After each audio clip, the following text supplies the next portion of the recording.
Hey everyone, and welcome. Today we're going to talk about a group of people who pretty much shape every part of your life, but you might not even know their names. I'm talking about the U.S. presidential cabinet. So let's get right into it. Just stop and think about that for a second. The president, they're basically the CEO of a whole country. We're talking about managing the economy, national security, the environment, you name it. How can one person possibly do all of that? Well, the short answer, they don't. No one could. They build a team of absolute experts, the best of the best, where each person handles a major piece of the puzzle. And that team, that's the cabinet. All right, so let's break it down. What is the cabinet really? What's their job? Okay, so at its heart, the cabinet is the president's inner circle of advisors. You've got the vice president, plus the heads of 15 huge executive departments. You've heard of them, the Secretary of State, Secretary of Defense, people like that. These are the president's go-to experts on the biggest issues. And here's what's so interesting. These people have two massive, totally different jobs.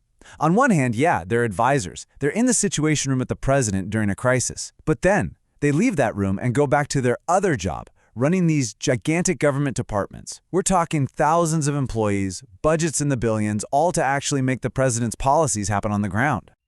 Now, you'd probably assume the Founding Fathers had this whole cabinet thing mapped out in the Constitution, right? Well, you'd be wrong.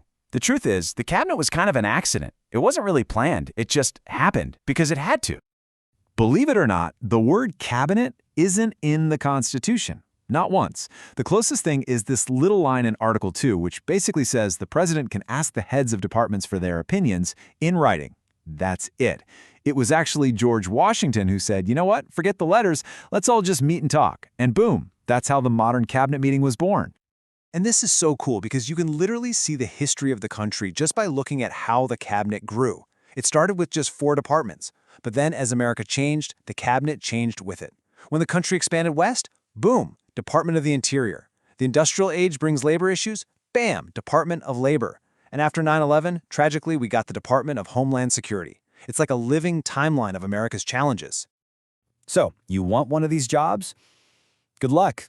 It's not as simple as getting a job offer. You have to survive what's basically a political trial by fire. We call it the confirmation gauntlet.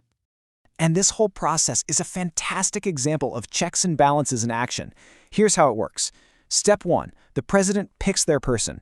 Step 2, that person gets grilled, under oath, in a public Senate hearing. It's intense. And step 3, if they survive that, the entire Senate gets to debate and cast a final vote. So after all that, all the vetting, the public hearings, the debates, what's the magic number? 51. That's it, a simple majority. Just 51 votes in the Senate and you're in. You've got one of the most powerful positions in the entire government. Right, I know what you're thinking. This is all interesting Washington, D.C. stuff, but what does it have to do with me? Well, a lot, actually. The work these departments do affects your daily life in ways you probably don't even think about. Let me show you what I mean. Okay, here's the real kicker. The cabinet departments don't just enforce laws, they create them.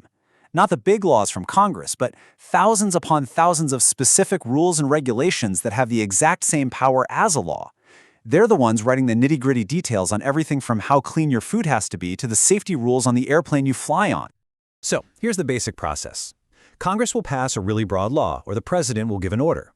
Then, the experts in the relevant department get to work drafting the specific rule. But, and this is the part a lot of people don't know, before it becomes official, they have to publish it for public comment. That means you, me, anyone can actually read the proposed rule and give feedback that could genuinely change the final version before it becomes law.